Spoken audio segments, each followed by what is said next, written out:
Bonsoir à toutes, bonsoir à tous et bienvenue dans cette nouvelle édition sur Soleil Levant TV. Des dispositions se prennent déjà pour assurer un repas chaud aux enfants dans les différentes écoles en vue d'assurer la disponibilité des aliments et l'organisation mise en place. Pour cette rentrée scolaire, le directeur général de l'ANAN est descendu dans les différentes régions pour le constat. Assure la situation qui prévoit actuellement au Liban, ce pays qui a enregistré double explosion causant plusieurs morts et des blessés. Voilà pour le sommaire.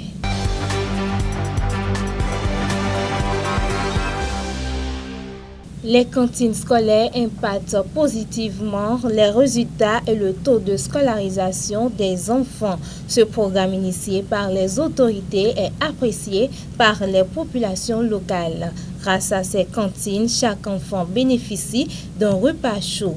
Suivons cet élément de la présidence de la République qui nous relate les dispositions prises pour assurer un repas chaud des enfants à l'école pendant cette période de l'année scolaire 2024-2025.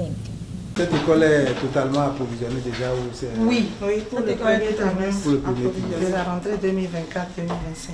Alain Hinkati, en tournée dans les antennes de l'Agence nationale de l'alimentation et de la nutrition des régions du Nord Bénin. Le directeur général de l'ANAN est allé s'enquérir de la disponibilité des vivres dans les différentes localités. Des vivres qui seront utilisés pour les repas des enfants dès la rentrée 2024-2025.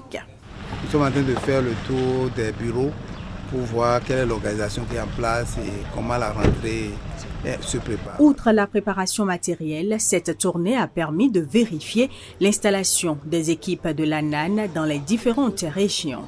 Ces équipes, désormais bien implantées, vont jouer un rôle clé dans la gestion des cantines scolaires en collaboration avec le Programme alimentaire mondial qui assure la transition progressive de ses responsabilités vers l'ANAN. Au terme des échanges entre le directeur général de l'ANAN et les populations, la mobilisation communautaire reste un défi majeur. La contribution communautaire est essentielle pour la réussite du programme.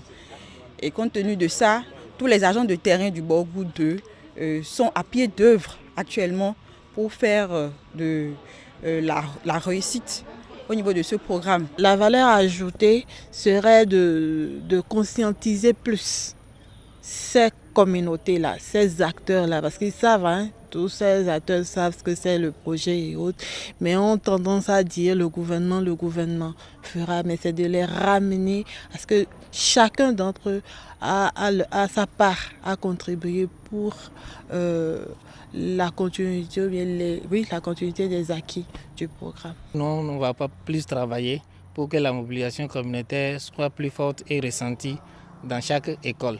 Pour qu'on ne dise pas que dans telle école, c'est zéro mobilisation communautaire. Et il est aussi revenu sur les champs scolaires et les jardins scolaires. Je pense que ça là, c'est de notre actif. On va le faire. La communauté a un rôle très important à jouer dans le volet cantine scolaire. Parce que le gouvernement joue déjà sa partition en envoyant les vivres. Mais le reste, ceux qui doivent préparer, la qualité des repas dépendra de la participation de la communauté. Et c'est pour cela que la communauté a un très grand rôle à jouer. Le gouvernement est pleinement engagé à apporter des innovations pour assurer la bonne marche et la durabilité des cantines scolaires, toute chose qui va contribuer à garantir un meilleur avenir aux enfants du Bénin. Le chef de l'État est engagé pour ça, ça va être fait. Les séances d'échange avec les communautés locales ont donné l'occasion au directeur général de l'ANAN de noter le niveau atteint, les problèmes à régler et les défis à relever. Quand on a dit qu'il faut rendre les cantines durables, on a dit tout de suite qu'il faut avoir des infrastructures pour que les cantines soient durables. Et ces infrastructures-là, c'est magasins, c'est cuisine, c'est eau. Le gouvernement a noté ça, on a en train de travailler dessus. Donc c'est pour vous rassurer que c'est des préoccupations qui sont prises en compte. On va travailler progressivement pour leur réalisation. Un engagement fort pour un programme qui continue de transformer des filles, celles des enfants du Bénin, en leur offrant non seulement un repas chaud à l'école, mais aussi en garantissant leur avenir. L'Agence nationale de l'alimentation et de la nutrition a été créée pour, entre autres, prendre en charge la gestion des cantines scolaires et s'occuper aussi d'autres sujets qui concernent l'alimentation et la nutrition dans le pays. Il a été décidé que la rentrée 2024-2025, que l'agence prenne la main sur les opérations de gestion des cantines scolaires qui avaient été précédemment déléguées au programme alimentaire mondial. Donc c'est dans le cadre des préparatifs du transfert que nous sommes déplacés dans la région du Nord. Nous sommes satisfaits du niveau de préparation de la rentrée, du niveau de mise à disposition des vivres dans les écoles. Et nous sommes rassurés que dans le Nord, toutes les écoles seront livrées avant la rentrée et que les cantines pourront démarrer le premier jour de la rentrée. La mission avait aussi pour objectif de vérifier les dispositions à prendre pour que nous installions nos équipes dans la perspective de la reprise. Donc nous avons vérifié les modalités d'installation des équipes de l'ANAN qui doivent prendre le relais de l'équipe du PAM sur le terrain. Et nous avons noté que tous les arrangements sont en place pour que ce soit effectif. Nous invitons l'ensemble des parties prenantes à rester mobilisées sur ce programme. C'est un programme qui a un impact économique majeur, c'est un programme aussi social et qui a un impact quand même assez important sur l'économie nationale, sur les communautés, sur déjà les enfants, l'éducation des enfants. Il n'y a plus d'enfants qu'on va laisser sur la route par rapport au système éducatif. Et pour que ça, on puisse continuer de façon durable, il faut qu'il y ait de la mobilisation communautaire. Nous insistons sur ça et l'agence va travailler pour que cette mobilisation communautaire soit améliorée et que les communautés comprennent que c'est leur chose, c'est leurs enfants et qu'ils doivent travailler pour qu'on ait des repas nutritifs et que tout le monde contribue pour que cette opération soit mieux gérée et que les enseignants soient allégés dans leurs tâches. Si la communauté se mobilise, le travail au niveau des enseignants sera allégé et puis ça va nous permettre vraiment de soutenir ce programme qui est un programme majeur pour le gouvernement. Parlons de ce Conseil des ministres de ce 18 septembre 2024. L'une des décisions prises est relative à la transmission à l'Assemblée nationale pour examen et vote de projet de loi de finances j'y arrive pour la gestion 2025. Suivons le porte-parole du gouvernement. Le chef de l'État, M. Patrice Talon, a conduit les travaux de la séance du Conseil des ministres de ce mercredi 18 septembre 2024, à l'issue de laquelle les décisions dont voici la teneur ont été actées.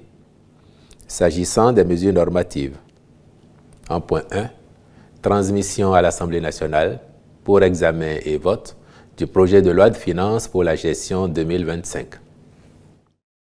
Ce projet de budget s'établit à 3 551 005 de francs CFA, en hausse de 11% par rapport à 2024. Dans le but de renforcer la résilience de notre économie, il consacre la poursuite et la consolidation des leviers de sa transformation structurelle et une meilleure redistribution des fruits de la croissance économique pour plus d'équité et de justice sociale. Ainsi, courant 2025, les actions de diversification des secteurs productifs, de transformation et de création de valeur seront poursuivies et accentuées. En dépit du contexte d'incertitude croissante du fait des aléas climatiques, des chocs exogènes, il postule un taux de croissance de 6,8% en lien avec les performances attendues dans le secteur agricole et l'expansion du tissu industriel, le secteur portuaire et le tourisme. En outre, les choix budgétaires opérés permettent d'assurer les engagements du Bénin pour l'atteinte des objectifs du développement durable à travers l'accélération des chantiers de projets et réformes engagés, ainsi que la prise en compte des besoins exprimés par les populations lors des tournées de reddition de comptes. De même, la réduction des inégalités liées au genre, la préservation de la planète contre les effets du changement climatique, la promotion de l'emploi la déconcentration et la décentralisation demeurent des priorités et des facteurs d'influence des propositions de dépenses et des mesures fiscales. De façon spécifique, ce projet de budget prend notamment en compte la préparation des élections générales de 2026, l'achèvement, la mise en service et le fonctionnement de plusieurs infrastructures socio-économiques, cités ministérielles, cités administratives départementales, services marchands, réceptifs hôteliers et touristiques, structures sanitaires de référence dont le centre hospitalier international de Calavi, l'hôpital de zone de Save-Ouessé, l'hôpital de zone de Tchaourou. La montée en puissance des projets de filets sociaux avec le projet Gbesoké, le microcrédit à la FIA, le projet d'alimentation scolaire dont la couverture passera à 100% en zone rurale, l'expérimentation du projet de supplément de nutrition de 1000 jours, la mise en service de plusieurs systèmes d'alimentation en eau potable multivillage et leur raccordement aux ménages, l'extension du réseau de distribution de l'énergie électrique et l'acquisition des compteurs à moindre coût. Globalement, il est à observer que les dépenses à sensibilité sociale cumulent à elles seules à 1101,71 milliards de francs CFA en 2025, correspondant à 41,5% du budget général. À toutes ces projections s'ajoutera la densification du réseau routier par l'achèvement et la livraison de plusieurs infrastructures, tant en milieu urbain qu'en zone rurale. Enfin, il convient de préciser qu'aucun nouvel impôt n'a été créé dans le projet de loi de finances pour la gestion 2025. Cet effort traduit l'engagement du gouvernement d'assurer une bonne stabilité et une prévisibilité des normes fiscales pour les opérateurs et investisseurs privés. Dans le même ordre, aucune augmentation des taux des impositions existantes n'a été proposée au rang des nouvelles mesures fiscales et douanières dans le projet de budget. Wilfried Liandrou-Béji, au cours de ce même Conseil des ministres, a informé l'opinion d'un projet de décret portant exonération des droits et taxes de douane sur les intrants composant les kits de dialyse. Adoption du décret portant exonération des droits et taxes de douane sur les intrants composant les kits de dialyse. La prise en charge de la dialyse nécessite des ressources importantes impliquant l'intervention de l'État aussi bien que la participation des patients. En vue d'étendre l'offre de soins aux dialysés et la rapprocher des populations à l'intérieur du pays, de nouvelles unités de dialyse ont été mises en place à Porto Novo et à Abomey, tandis que celles de Cotonou et de Parakou ont été renforcées par l'acquisition de 57 nouveaux générateurs de dialyse et d'équipements divers. Par ailleurs, la Société béninoise d'approvisionnement en produits pharmaceutiques a développé un modèle d'acquisition des intrants qui permet de renforcer la disponibilité des kits et d'en réduire le coût. Tenant compte des contraintes auxquelles font face les patients, le Conseil a décidé d'exonérer tous les intrants entrant dans la composition des kits de droits et taxes de douane afin de réduire davantage le coût du kit et de faciliter le bénéfice du traitement aux patients. Les ministres concernés prendront les dispositions appropriées pour l'application effective de cette décision. Terrassement, nettoyage, déviation, aplanissement, tout ceci est en cours de l'autre côté de Kouandé, Kérou et Peyonko pour faciliter la circulation des usagers. L'entreprise responsable s'efforce de respecter les délais pour une circulation rapide. C'est ce que vous allez découvrir dans ce reportage. Une vue aérienne qui montre l'évolution du projet d'aménagement et du bitumage de la route Kota-Kouandé. Une route longue de 43,5 km et qui représente un grand pas pour la mobilité et le développement du Nord Bénin. Le projet d'aménagement et de bitumage de la route Kota-Kouandé, qui est une route longue de 43,5 km. Donc c'est un projet qui est subdivisé en plusieurs volets. Donc nous avons le volet chaussée et le volet assainissement. Donc dans le volet chaussée. Nous avons plusieurs profils qui sont retenus dans le cadre de l'exécution de ce projet. Nous avons les profils qui sont aménagés pour les grandes agglomérations et les profils qui sont retenus pour les petites agglomérations, à savoir les petites localités qui sont traversées par le projet. Et ensuite, la grande agglomération qui est celle retenue dans l'agglomération de Kouandé. Donc là-bas, nous avons retenu un profil à double voie. Donc actuellement, les études sont en cours pour définir le projet d'exécution. Autrefois, les habitants de cette région du Nord sont confrontés à des difficultés de déplacement. Désormais, le gouvernement améliore les conditions de vie des populations de Kouandé, Kéru et Penko. Selon les agglomérations que nous allons traverser, il y a des aménagements qui vont permettre le drainage et l'assainissement de la chaussée. Nous avons également un ouvrage d'art qui est situé au PK 26 665, qui est un pont dont le tablier à poutres, béton armé, d'une portée de 40 mètres. Donc en gros, voilà un peu l'essentiel des travaux dans le cadre de ce projet. Les produits agricoles pourront être transportés plus facilement vers les marchés, stimulant ainsi l'économie locale. Visiblement, l'entreprise responsable du chantier s'efforce de respecter les délais pour une livraison rapide.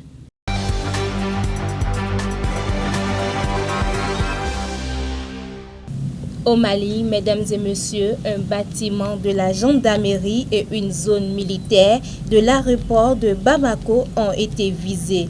Le JNIM, groupe de soutien à l'islam et aux musulmans liés à l'Al-Qaïda, a revendiqué l'attaque. Les autorités assurent que la situation est sous contrôle. Suivons ce reportage de nos confrères de France 24. Les premières détonations ont été entendues dès les premières heures. Une attaque simultanée, 2 lieux, l'école de gendarmerie du quartier de Faladier et une zone militaire de l'aéroport de Bamako. Un groupe affilié à Al-Qaïda a revendiqué l'agression et prétend avoir causé d'énormes pertes en vies humaines et en matériel. L'armée malienne, de son côté, n'a pas donné de détails sur d'éventuelles victimes, mais a tenté de rassurer la population. La télévision d'État a diffusé notamment des images des présumés assaillants. Donc, je voudrais en un premier lieu vraiment rassurer la population malienne de varier librement à leur affaire. La situation a été prise en compte par les forces armées maliennes. Les terroristes qui étaient infiltrés ont été neutralisés. Mais un sentiment de panique semble s'être emparé de la capitale. Des vidéos circulant sur les réseaux sociaux montrent le corps calciné d'un homme. Il aurait été lynché par la foule qui l'accusait d'être un terroriste. Depuis 6 heures du matin, les gens sont mobilisés.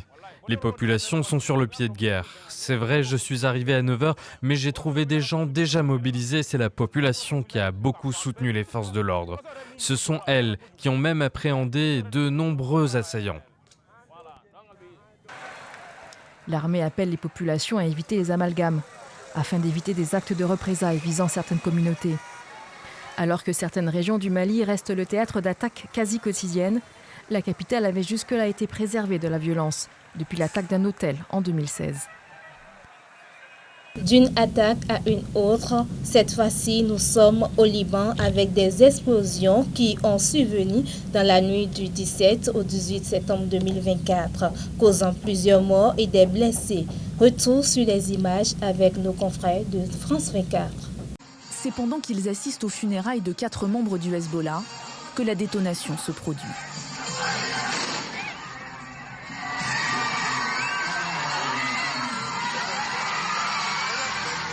Une explosion, celle de leur talkie-walkie, ces appareils de transmission désormais éventrés.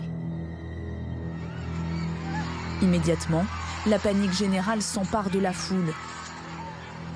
Et au milieu de la fumée, les sirènes des ambulances qui arrivent sur place pour venir en aide aux blessés. Comme un sentiment de déjà-vu, depuis hier, le pays fait face à une attaque technologique sans précédent. Il est 15h30 ce mardi lorsque d'un seul coup, aux 4 coins du Liban, les beepers des cadres dirigeants du Hezbollah explosent simultanément après avoir reçu un message selon plusieurs témoins. Que s'est-il passé? Comment de telles déflagrations ont-elles pu se produire? La sophistication de l'attaque laisse penser à une opération préparée de longue date, minutieusement organisée. Dans un communiqué lu à la télévision, l'organisation terroriste pointe du doigt la responsabilité d'Israël. Le Hezbollah a assuré que cet ennemi perfide et criminel sera puni pour cette attaque lâche. Partout, là où ils peuvent s'y attendre et là où ils ne s'y attendent pas. Et Dieu est témoin de ce que nous disons. Une menace, alors qu'en Israël, aucune revendication. Les membres du Hezbollah s'étaient récemment équipés de ces beepers, des petits appareils comme celui-ci, qui étaient censés renforcer la sécurité de leurs échanges.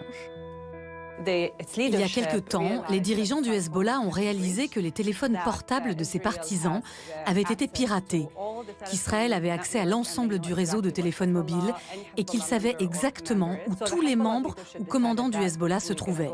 Ils ont donc décidé de revenir à des moyens de communication plus élémentaires et ils ont dit à tout le monde qu'ils allaient recevoir de nouveaux beepers. Des boîtiers désormais détruits. Sur ce fragment, on distingue la mention Gold. Il s'agit de la marque Gold Apollo, une société située à Taïwan. Ce matin, assailli par la presse internationale, le directeur de l'entreprise a voulu se dédouaner. Ce produit n'appartient pas à notre entreprise. La chose que vous avez trouvée n'est pas notre produit. Êtes-vous sûr à 100% que le produit n'est pas fabriqué à Taïwan? 100% sûr. Ce n'est pas votre entreprise? Non, ce n'est pas le cas. Selon lui, les appareils auraient été vendus et fabriqués par un partenaire hongrois, la société BAC, qui, elle, assure n'avoir jamais été en possession de tels produits. Dans un communiqué, elle se présente comme un intermédiaire commercial, sans site de production opérationnel. Comment les beepers sont-ils arrivés alors jusqu'au Liban? Et surtout, à quel moment ont-ils été piégés? Il est très probable que les Israéliens aient intercepté la chaîne d'approvisionnement, trafiqué les beepers, ajouté un certain matériau explosif aux piles ou aux beepers eux-mêmes et les aient renvoyés en attendant le bon moment pour le faire. Et il semble que là, c'était le bon moment.